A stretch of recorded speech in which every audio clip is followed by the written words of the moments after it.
buenas tardes a todos.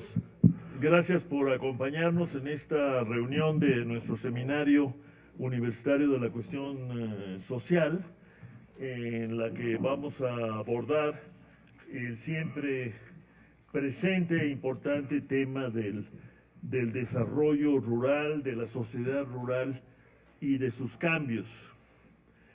Nos acompaña como ponente Gustavo Gordillo, quien es egresado de la entonces Escuela Nacional de Economía, de la que tuvo que salir correteado, ¿verdad?, por las circunstancias, y acabó en París, donde estudió en la Universidad de Francia y en la École Pratique de Altos Estudios.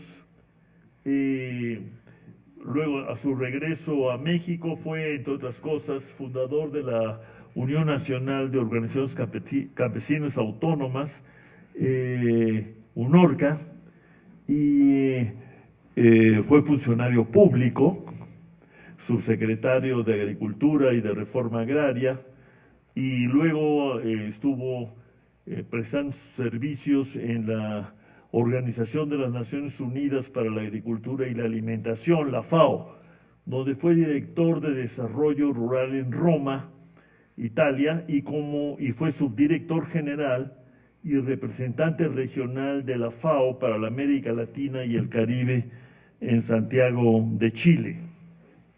En los últimos tiempos, Gustavo pues ha estado en nuestro país, en su país, trabajando como consultor, profesor, investigador. Y tenemos la fortuna de que Adolfo Sánchez, del Instituto de Investigaciones Económicas, Adolfo, haya podido acompañarnos y sea el primer comentarista de los planteamientos de Gustavo, para luego, como siempre, dar lugar a la intervención de quienes asisten a nuestro seminario. Adolfo es doctor en Ciencias Políticas y Sociales, maestro en Sociología por la Facultad de la UNAM, y es investigador del Instituto de Investigaciones Económicas de la UNAM, y enseña en el posgrado de Economía y en el de Ciencias Políticas y Sociales. Adolfo trabaja los temas de economía urbana y regional, sistemas de ciudades, desigualdad, pobreza, marginación y ordenamiento territorial, ¿no? ¿Entiendes? Actualmente ordenamiento territorial. Pues muchas gracias. Gustavo, te escuchamos. Gracias. El documento del cual voy a hacer una presentación no es un documento mío solo, sino de un grupo de colegas que participaron en la elaboración de este documento. Lo estuvimos trabajando durante todo 2017 y lo terminamos en 2018, en marzo de 2018, y luego lo discutimos con los equipos de campaña de los candidatos, y ahora lo hemos discutido con algunos posibles futuros secretarios de algunas dependencias.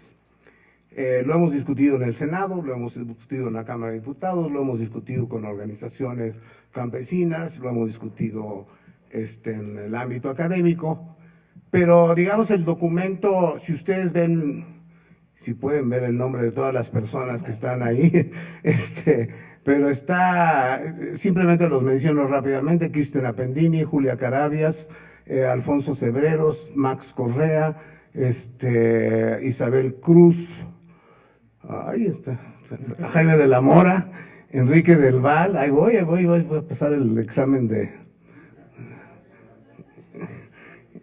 Francisco Mayorga, se me saltó alguien, pero allá, Sergio Madrid, Héctor Robles, José Sarucán, John Scott y Antonio Yunes.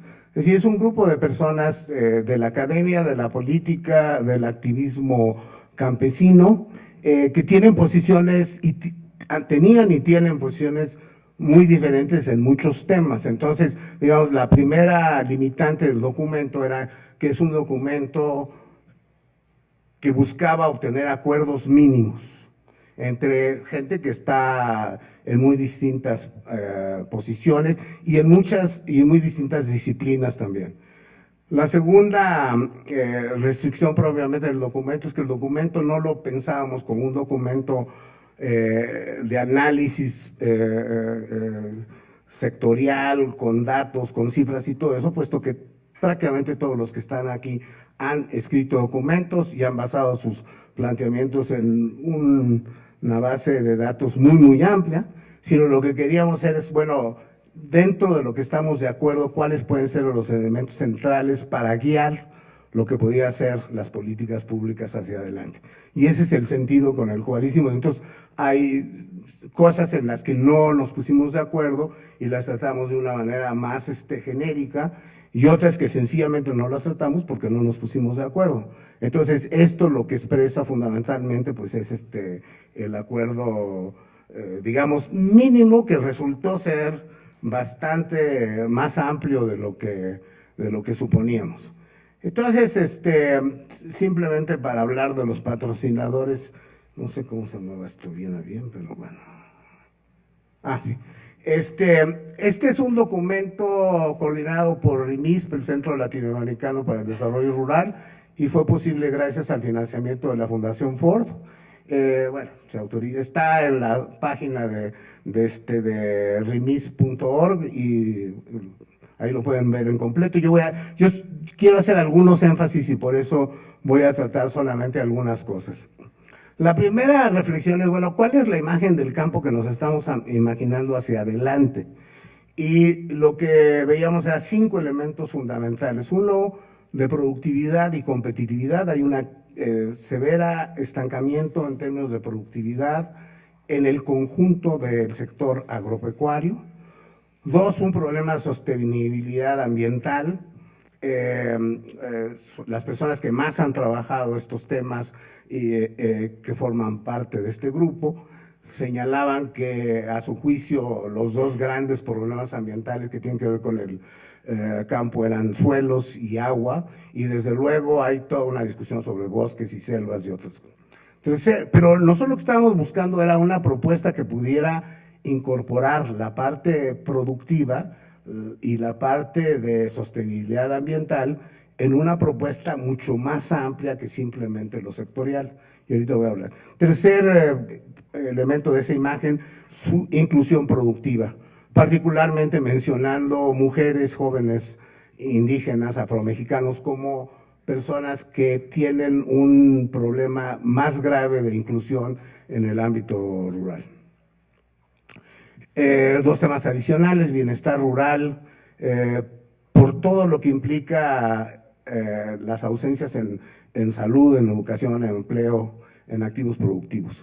Y el tema muy importante que nos hicieron ver afortunadamente varias de las colegas que estaban en el documento, de desigualdad de género específicamente en el ámbito rural.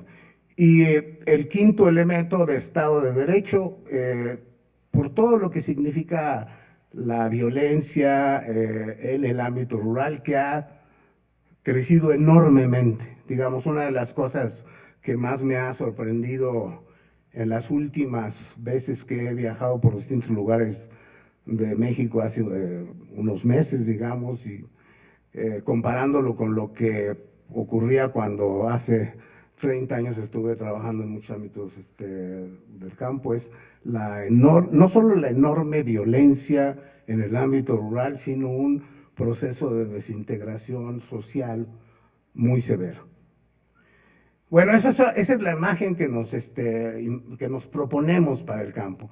Y entonces empezamos a ver, bueno, cuáles algunas de las definiciones en las que estamos de acuerdo sobre el campo hoy, y luego cuáles son los obstáculos para poder avanzar hacia esa imagen que estamos planteando.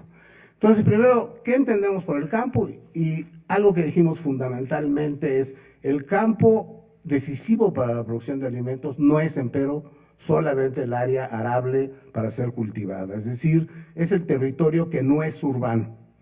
Y ahí podemos discutir cuál es el límite de lo urbano y lo rural, etcétera, pero insistimos sobre todo que es un territorio con ecosistemas naturales, que hay que asumir que el campo es mucho más que las actividades agrícolas y que para obtener un desarrollo sustentable es necesario entender los ecosistemas naturales como parte fundamental del desarrollo. Eso nos lleva a proponer que lo que estamos viendo es un campo multisectorial, requiere una visión multisectorial que se expresa en regiones y en territorios muy diferentes, y por lo tanto pensamos que debe reforzarse la planeación, la implementación y la coordinación de las instituciones en este nivel. Pero sobre todo pensamos que un enfoque hacia el campo no puede ser sectorial, sino tiene que ser fundamentalmente territorial y regional. Para nosotros, y en eso hubo un acuerdo total, el problema central del campo es la pobreza por ingresos estructural y coyuntural, de ambos de distintos niveles, pero muy vinculada con acceso a activos, con acceso a protección social, con un tema de muy bajos salarios. Una de las cosas que señalaron varios, y yo con otro colega he elaborado un documento que he propuesto para la revista de Economía, lo que hemos revisado es la encuesta nacional de ingreso-gasto del 92, desde el 92 a la fecha, hasta 2014 en realidad. Y lo que veíamos desde el 92 era que el ingreso agrícola por cuenta propia estaba siendo comparativamente con otras formas de ingreso reduciéndose, ¿no? Hasta llegar en promedio alrededor de un 30%. Y creciendo en lugar el ingreso por salarios agrícolas y no agrícolas, y dependiendo del decil, si los primeros dos deciles, la población más pobre, dependiendo fundamentalmente de transferencias públicas, y después cuando te vas al decil tercero, cuarto, quinto, muy importante la dependencia de transferencias privadas, es decir, fundamentalmente remesas. Entonces, lo que vimos en este artículo, pero lo discutimos con colegas que han trabajado ya muchos estos temas, del grupo que estuvo haciendo este documento, es que el campo es mucho más multiactivo y el concepto mismo de campesino tiene que ampliarse y explicar qué queremos decir, o más bien lo que optamos mucho en el documento es hablar de habitantes rurales, porque también es muy importante el grupo de personas que viven en el campo y que no tienen acceso a la tierra bajo ninguna de las formas, propiedad o renta o cualquiera de estas. Y bueno, también el tema del deterioro ambiental es muy grande. Es muy importante subrayar que en la parte rural, por la importancia que tienen los ejidos y las comunidades en el conjunto del territorio nacional, y sobre todo por la importancia que dentro de los ejidos y las comunidades tienen las tierras de uso común, que es donde están la mayor parte de bosques, selvas y demás recursos naturales, es muy importante subrayar el grado de deterioro ambiental que hay ahí y la necesidad, casi como consecuencia de lo anterior, de un enfoque muy fuertemente vinculado con las tierras de uso común de los ejidos y comunidades, que representan el 70% del total de la tierra del sector reformado. Así estamos hablando de aproximadamente 70 millones de hectáreas en el sector ejidal y comunal.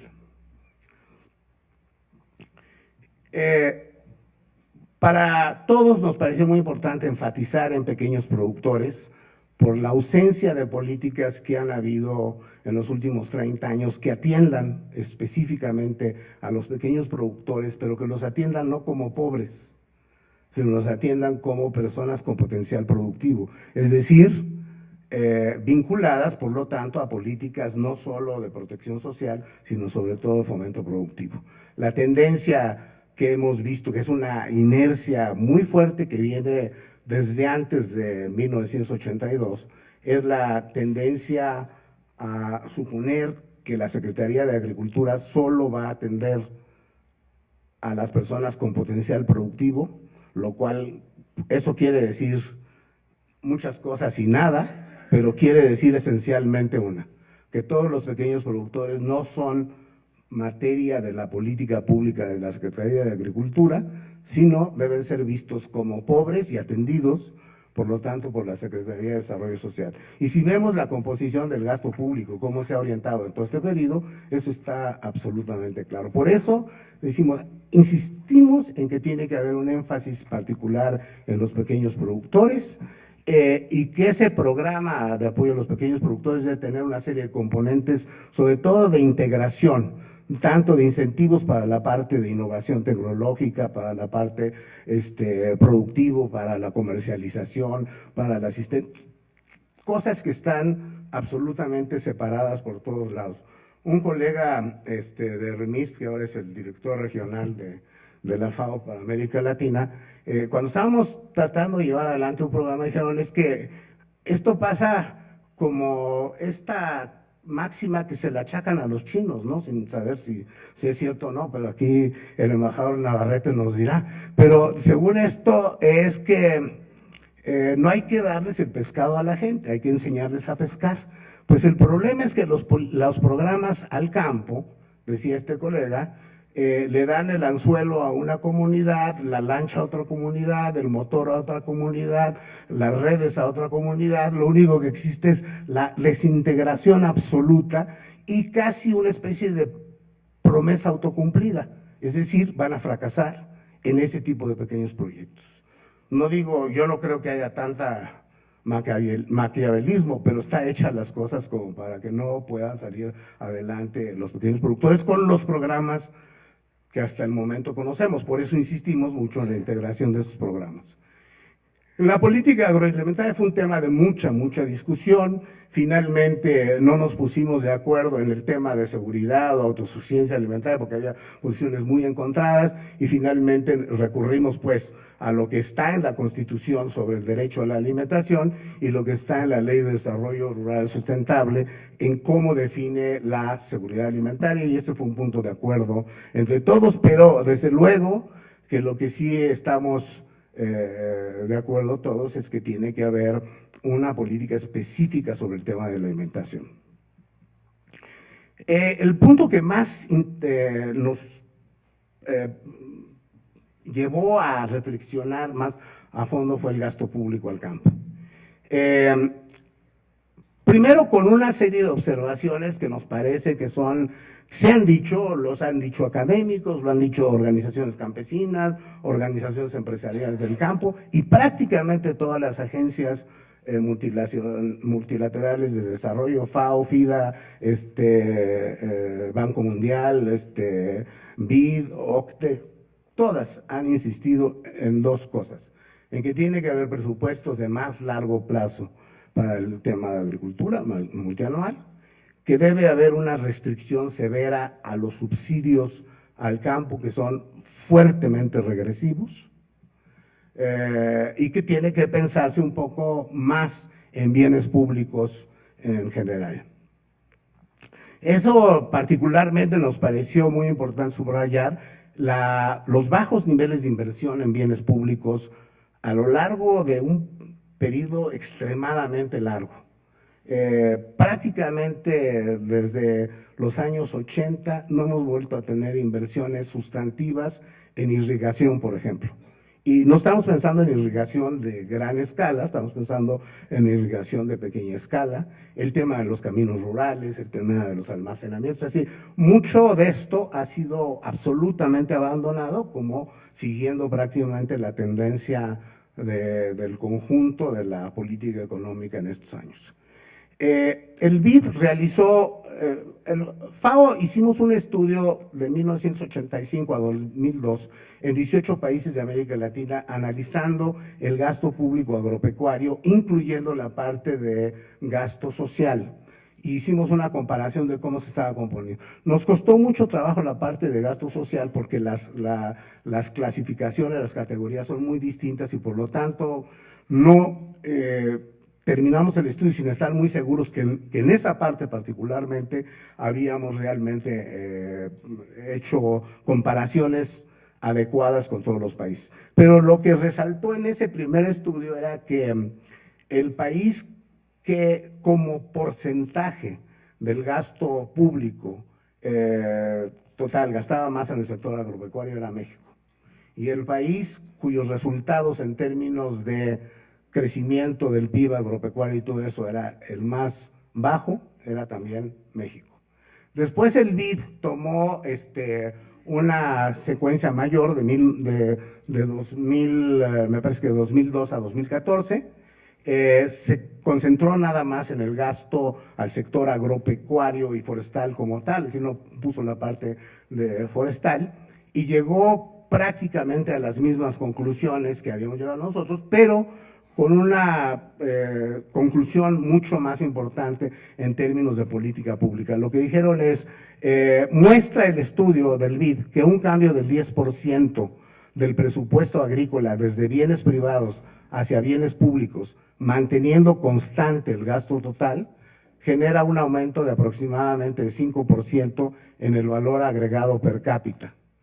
Mientras que para lograr el mismo resultado, manteniendo constante la composición, sería necesario un aumento de alrededor del 25% del gasto público. Es decir, sí hay elementos que nos indican que una mayor énfasis en gasto público, en bienes públicos, puede tener un efecto agregado per cápita mayor. Desde luego está la discusión de cómo haces eso, gasto público de bienes públicos, cómo lo haces analizando la desigualdad que hay tan severa en el campo. En bienes públicos naturales, en lo que más se insistió, como mencioné ya, fue suelos, agua, bosques, selvas y biodiversidad. Y también se insistió mucho que se requería un rediseño del marco regulatorio para el manejo y aprovechamiento forestal y particularmente por la gravedad del tema de suelos y de agua. La conclusión para nosotros es, de este documento, el principal reto es impulsar un verdadero proceso de transformación de las políticas públicas que reconstruyan la base productiva del campo, eliminando incentivos para la búsqueda de rentas, subsidios regresivos, reorientando el gasto hacia los pequeños y medianos productores, hacia los diversos bienes públicos, impulsando la participación organizada de la sociedad y respetando el medio ambiente para garantizar el largo plazo. Bueno, frente a esa conclusión, frente al, digamos, la imagen objetivo que nos estamos planteando, pues igual nos enfrentamos con la cruda realidad. Y la cruda realidad es que la política agrícola y rural en los países de América Latina, casi sin excepción, hay un estudio que se hizo recientemente, 2016, coordinado por una de las personas que yo creo que más sabe de la política agrícola y rural en América Latina, que es Martín Piñeiro. Y entonces Martín Piñeiro, con la colaboración de unas 18 personas que estuvimos trabajando en esto, llegamos a esta conclusión. La política agrícola y rural en países de América Latina es un conjunto fragmentado de acuerdos parciales, que son el resultado de negociaciones particulares, a veces casi privadas, entre grupos de interés o, en el mejor de los casos, de coaliciones de base social estrecha y sectores del Estado y de la coalición gobernante. Debido a la naturaleza fragmentada de este proceso político, es que persisten viejos problemas y otros se resuelven apenas parcialmente. Y concluíamos entonces, y también en este documento, que el motor del cambio en la política del campo debe ser político, no es solo técnico. Es decir, hay muchos estudios técnicos, pero hay un problema de desequilibrio entre grupos de interés, de diseño de la política pública, que es muy importante. Lo que es común en la política pública rural en México es que haya surgido, lo que es común es la ausencia de que haya surgido del encuentro más o menos conflictivo, pero encuentro al fin y al cabo, de todos los actores políticos públicos y privados interesados, que se haya resuelto transparentemente en el curso del proceso político formal, tal y como es definido en las normas fundamentales de cada país, en el caso nuestro igual, y que esté bien articulado en función de una estrategia global o integral de desarrollo. Es decir, la ausencia de esos tres ingredientes es lo que al fin de cuentas ha definido las políticas públicas del campo. Y entonces, frente a esa situación, nosotros pensamos que hay 4 desafíos que los distintos actores para asegurar la gobernabilidad tienen en nuestro país. Primero, un desafío de representatividad, y particularmente nos referimos a los actores emergentes y aquellos que históricamente han sido excluidos, como las comunidades indígenas o los pequeños productores, en el diseño y en la puesta en marcha de las políticas públicas, y actores emergentes que tienen mucho mayor efecto en lo que efectivamente se hace en el campo, aunque no parecen ser actores que tienen que ver con el campo, como es todas las cadenas de autoservicio, por ejemplo, que probablemente tienen un impacto mayor, seguramente tienen un impacto mayor sobre el campo que el que pueden tener los ministerios de Agricultura. La otra cosa que hemos también encontrado comparativamente es que los ministerios de Agricultura crecientemente son más débiles frente a un conjunto de actores, algunos dentro del propio Estado, los ministerios de Hacienda, desde luego, los ministerios de Comercio, de Medio Ambiente, pero también frente a actores privados como las tiendas de autoservicio, como en algunos países ONGs muy fuertes, como por ejemplo la de Gates Foundation y otros que tienen un peso muy importante en ciertos aspectos, y desde luego muchas empresas de todo tipo. Segundo, entonces hay un problema de representatividad en el diseño de políticas. 2, hay un problema de gobernanza propiamente entendida como una relación consistente y transparente entre las competencias y las capacidades de las secretarías de Estado, las agencias gubernamentales y demás entidades de orden nacional y local. Tercero, la estabilidad de las políticas en el largo plazo. Yo no sé si se ha hecho un análisis o un intento de análisis de cuánto cuesta la discontinuidad en las políticas públicas a donde sea, pero en el campo es particularmente evidente el costo de romper con una cierta inercia, por más que esa inercia, una cosa es que la modifiques, la cambies, y otra cosa es que cada 6 años estemos inventando el hilo negro. ¿Cuál es el costo de eso? Sería muy importante analizar. Y finalmente, la existencia de mercados competitivos, que es un gran problema. El Instituto, la Comisión Federal de Competitividad hizo un primer estudio sobre el tema de la competitividad en el sector agropecuario. No sacó muchas conclusiones todavía, pero sí la sustantiva de que lo que hay ausente son mercados competitivos, como quiera uno definir mercados competitivos. Y entonces pasamos a la última parte del documento, un poco decir, bueno, ¿qué tipo de reformas institucionales en estas condiciones? Y empezamos por decir, se requiere partir del reconocimiento que las capacidades humanas, técnicas, políticas y de ejecución del Estado mexicano están severamente erosionadas. Por eso, las reformas que tengan que ver con el campo, y parece que con casi todo, deben focalizarse en 3 ámbitos: reconstruir la capacidad del gobierno para intervenir en el campo, orientar sus acciones principales hacia el impulso de bienes públicos, y criterios de sustentabilidad ambiental que deben incorporarse en la política agropecuaria y rural. El otro elemento muy importante es intervenciones territoriales. Pensamos que la provisión de bienes públicos sea definida de manera regional, territorial, el apoyo y el impulso a las producciones rurales en pequeña escala y el combate a la pobreza rural extrema, acompañado obviamente de un manejo sustentable. Este rediseño de las intervenciones en el campo debería de propiciar una actuación coordinada de las diferentes instituciones que operan en una misma región.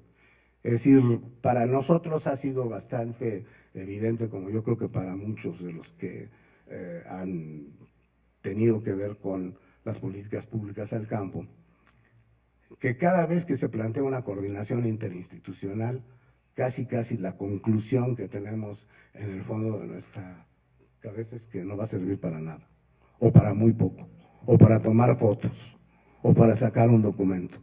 Y que el efecto de esas coordinaciones interinstitucionales llevada así a los niveles locales, regionales, es o poco, o contradictorio, o desarticulado. Entonces, un poco lo que pensamos nosotros, deberíamos de pensar al revés, es decir, ¿cómo podemos lograr esta coordinación de programas y políticas desde abajo, desde el ámbito local y regional? Y eso también nos lleva a otro tema, ¿no? Que es cuál podría ser esa gobernanza rural. Entonces, desde el propio gobierno federal pensamos que tiene que haber un esfuerzo de cierto grado de coordinación con todo lo que sabemos. Nos parece muy importante que el Congreso, no sabíamos cómo iba a quedar la composición del Congreso, pero en cualquier caso, nos parece muy importante que el Congreso Nacional participe en la solución de los temas rurales, no solamente por la vía del presupuesto, sino muy importantemente por la vía del marco regulatorio y de las transformaciones institucionales vinculadas con el campo. El segundo nivel de esta gobernanza para nosotros es el ámbito territorial. Una vertiente clave es la reconstrucción y consolidación de los gobiernos locales.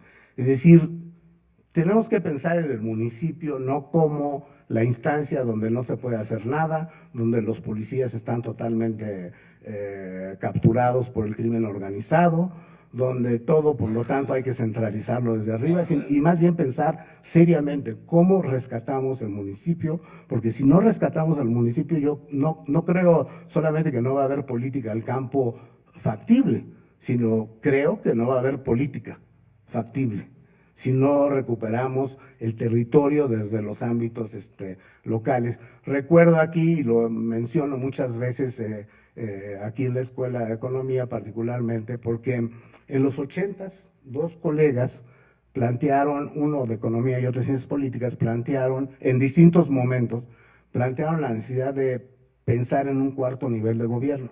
Eso lo hizo Raúl Olmedo, de Ciencias Políticas, y lo hizo Carlos Tellus Macías aquí en Economía, la propuesta de un cuarto nivel de gobierno, que sería este nivel de comunidad, cuarto nivel de gobierno, es decir, después del nacional, estatal, municipal, pensando en una mayor capacidad de decisión y de instrumentos para tomar decisiones en ese ámbito. Bueno, pues eso es básicamente lo que quería yo comentar con ustedes. Muchas gracias.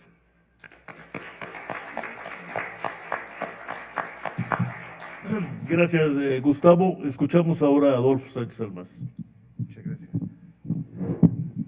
Bueno, pues buenas noches a todos. Le agradezco a Rolando, a María Luis la invitación para comentar este importante documento que, como ya lo dice Gustavo, es un documento colectivo y ustedes ven la gran riqueza que tiene este material. Yo creo que son muchas cosas que se podrían comentar. Quisiera retomar un poco el esquema que nos lo acaba de plantear Gustavo y empezar por el tema de productividad y competitividad. A mí me parece que ahí el tema de la estructura productiva del campo es fundamental para entender lo que está pasando. Y buscando en el arcón de los viejos recuerdos me encontré un libro fabuloso que es de CEPAL, de Economía Campesina y Agricultura Empresarial, de Alejandro Schechtman, que hizo un excelente trabajo con el censo agrícola del 70 para demostrar que había una tipología de productores en el campo. Y entonces se estableció cosas muy interesantes. 98% de los productores agrícolas eran agrícolas, el 2% pecuarios, de los agrícolas 86% eran campesinos, 10% en transición y 2% empresarios. Entonces, sí, y hacía también una serie de recomendaciones en esa época. Yo creo que cuando revisamos la estructura actual de nuestra estructura productiva, vemos que ahora ya hay, por supuesto hay cambios, una integración vertical muy fuerte de cadenas transnacionales en el campo que están operando a nivel global, que llegan a la parcela y que tienen el control de la lógica de producción de nuestros campesinos, y muchos de ellos de estos que llamaríamos de transición, para no hablar de la gran agricultura empresarial. Y por eso observamos en nuestro campo que Sinaloa, que Sonora, que esos estados, Baja California, siguen siendo exitosos como agricultura empresarial. Pero vemos Chiapas, vemos Oaxaca, vemos Guerrero con grandes rezagos muy ligados a esa economía campesina que ha sido marginada históricamente, ¿no? Y ahí nos vamos al tema del papel del Estado, que es algo que se plantea. Ante la ausencia de Estado, ¿qué es lo que hemos obtenido? Sobre todo, bueno, en las últimas 3 décadas, una política agrícola débil, una política sin instrumentos, sin fomento, como llegó a ser en aquel tiempo, ¿no? En que había apoyos financieros, había créditos, había asesoría técnica, había toda un aparato estatal que contribuía a ese desarrollo rural. Ahora ya no. Entonces, este tema de la estructura productiva, a su vez, está combinado con lo que ahora es fundamental, el enfoque de desarrollo sustentable. Es decir, no se trata tanto de que no se toque el territorio. Bueno, tenemos áreas naturales protegidas, pero también aún dentro de ellas se puede hacer un uso racional del territorio porque ya vive gente ahí. Ya hay campesinos, ya hay personas que sobreviven usando el medio ambiente, los recursos naturales. El tema es darle un aprovechamiento sustentable y yo creo que lo que nos proponen en la propuesta de esta nueva agenda rural está contemplado. Es decir, usemos racionalmente el territorio. ¿Y por qué sería importante? Porque ahí es donde está la población en condiciones de pobreza más dura. Estamos hablando más o menos de 30 millones de personas que viven en localidades dispersas que son como 180,000. Y esa población ha sido inviable en este modelo de desarrollo.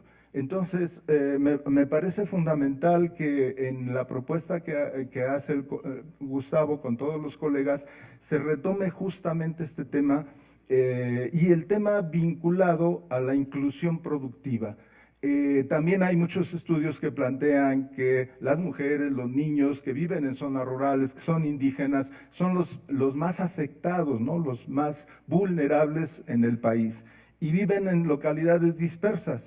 Entonces, el otro tema que está vinculado del enfoque territorial, pues también me parece fundamental. En este momento yo estoy coordinando la llamada Estrategia Nacional de Ordenamiento Territorial que viene de una disposición en la Ley General de Asentamientos Humanos, Desarrollo Urbano, Ordenamiento Territorial, y ahí se establece la obligatoriedad de analizar el país desde el punto de vista de sistemas urbanos rurales. Esto nos lleva a una definición muy importante que está en este documento, que es que el campo no solo es la superficie arable, ni siquiera es el sector agrícola, el campo es mucho más que eso. El campo es una construcción social, un conjunto de relaciones que incluyen las actividades productivas, pero tienen que ver con el ambiente, con la sociedad, con una serie de factores que están en estos espacios que llamaríamos no urbanos.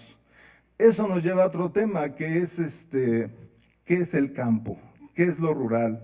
¿Qué es una localidad urbana, rural, por contraste? Hasta ahora, bueno, han sido los criterios de 2.500 habitantes del INEGI, que ya después Luis Uniquel lo llevó a 15,000, y las mixtas entre 10, 15, que pueden ser semirurales, semiurbanas. Yo creo que esa definición todavía sigue aplicando en el país y tendríamos que revisar esos criterios, pero ahora se está estableciendo que tenemos 401 localidades que son ciudades propiamente mayores de 15,000 habitantes, y de ahí 74 zonas metropolitanas. Hay toda una discusión sobre los criterios de delimitación de zonas metropolitanas, ¿no? Porque puede estar Moroleón, Uriangato, junto con la zona metropolitana del Valle de México. Pero lo menciono porque me parece importante una cosa que creo que tal vez no está en el documento de manera explícita, es el vínculo entre lo rural y lo urbano. Es decir, pensamos que son sistemas urbanos-rurales integrados, pero en el documento se enfatiza el campo. Yo creo que sería importante hablar de ese nuevo territorio. Es decir, de cómo el campo y la ciudad están integrados por una serie de interrelaciones donde, por ejemplo, las personas que viven en zonas rurales tienen un ingreso más por trabajo no agrícola que por trabajo agrícola. Entonces, esa figura a mí me recuerda a esos debates que hubo en los 70s, 80s, de los campesinistas, descampesinistas, proletaristas. ¿Cuál era la vía del campo en aquel tiempo? Algunos decían, aceleremos las condiciones, las contradicciones sociales del capitalismo y proletaricemos a los campesinos. Y otros decían, hay que descampesinizar, pero con una vía de empoderamiento. El tema aquí viene a cuento porque ¿de qué campesino estamos hablando ahora? Aquí hay muchas localidades periurbanas, perimetropolitanas, en los suburbios, que la gente puede vivir en un territorio rural aparentemente, pero su ingreso depende de actividades no agrícolas. Entonces tenemos una nueva realidad que creo que valdría la pena revisar con más cuidado.